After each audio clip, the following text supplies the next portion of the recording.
কদ আফলাহাল মুমিনুন, মুমিনরা সফল কাম হয়ে গিয়েছে। সফল কাম হবে এই কথা বলেনি, বলেছে কি সফল কাম অলরেডি ডান, মানে সে সফল। কোন মুমিন সফল হবে?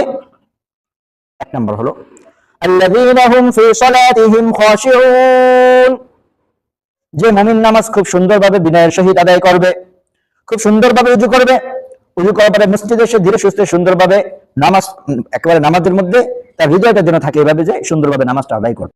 ওয়াল্লাযীনা হুম আনিল লাগwi মু'রিদুন, দ্বিতীয় আরেক শ্রেণীর মুমিন সফল কাম, যে মুমিন অনর্থক কাজ, যেই কাজ তার দুনিয়া এবং আখিরাত কোথাও কোনো উপকারে আসে না, এরকম অনর্থক কাজ থেকে সে বিরত থাকবে। তৃতীয় হলো ওয়াল্লাযীনা হুম লিয-যাকাতি ফাইলুন, যে মুমিন সঠিকভাবে যাকাত প্রদান করে, যাকাত প্রদানের ক্ষেত্রে গিয়ে কোনো কার্পণ্য করে না। হয়তো বা আমরা অল্প টাকার মালিক, আমাদের উপরে যাকাত আসে ২,৫০০ টাকা, ৩,০০০ টাকা, ৫,০০০ টাকা, কিন্তু যে লোক ১০০ কোটি টাকার মালিক, ২০০ কোটি টাকার মালিক, তার উপরে তো ১০০ কোটি টাকার মালিক হলে তার উপরে তো ২.৫ কোটি টাকা যাকাত চলে আসে।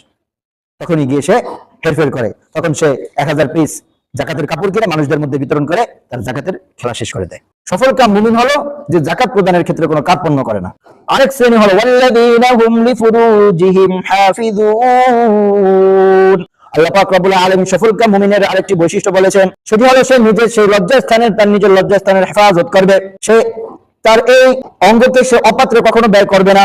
সে সফল কাম মুমিন হয়েছে, আল্লাহ পাক রব্বুল আলামিন বলেছে। যদি কেউ মৈথুন করে, এটাও অপাত্র,